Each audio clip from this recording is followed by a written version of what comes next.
Bienvenue dans l'heure numérique. Nous plongeons dans les arcanes des arnaques du web. Une histoire glaçante, celle d'un homme qui manipule le système avec une précision diabolique. Un homme qui, sous couvert de richesse et de luxe, a engagé une guerre contre l'intégrité de nombreuses entreprises et individus à travers le monde. Cet homme, c'est Raymond Abbas, alias Hush Puppy. Derrière l'apparence d'un influenceur mondain se cache le visage d'un escroc redoutable. Préparez-vous, car ce que vous allez découvrir dépasse l'entendement. L'histoire, l'ascension d'un génie de l'arnaque, puis de sa chute inéluctable. Né en 1982 à Lagos au Nigeria, Hush Puppy grandit dans une famille modeste.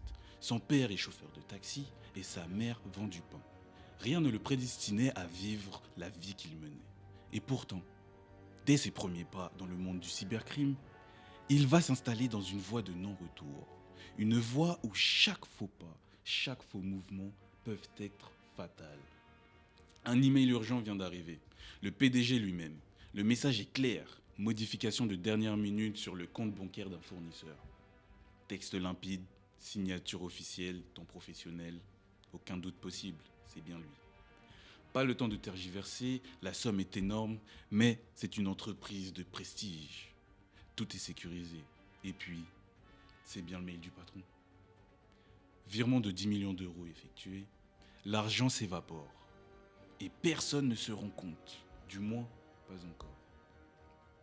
Quelque chose cloche, une vérification de routine, le fournisseur dit n'avoir jamais reçu l'argent. Le compte a été changé. Mais qui a donné l'ordre ?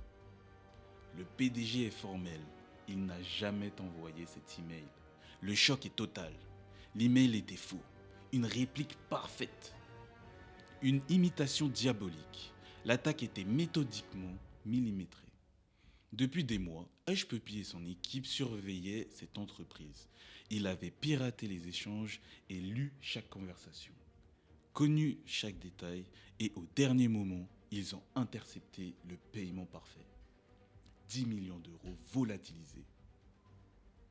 Juste pour une adresse email légèrement modifiée. Un simple détail, un piège invisible et pourtant une fraude parfaite. Petit à petit, les rumeurs commencent. Un businessman sans vrai business. Des millions qui tombent de nulle part. Et puis, il y a cette sensation bizarre. Pourquoi un mec aussi riche passe son temps à prouver qu'il l'est ? Et là, coup de théâtre, les infos tombent. En est en juin 2020, une perquisition du FBI et une arrestation pour cybercriminalité et blanchiment a été faite à son égard. Ce qu'on admirait n'était pas du talent, mais une escroquerie d'ampleur mondiale. Extradé aux États-Unis, il plaide coupable en 2022 et est condamné à 11 ans de prison pour escroquerie et blanchiment d'argent. Les autorités estiment ses préjudices à hauteur de 100 millions de dollars.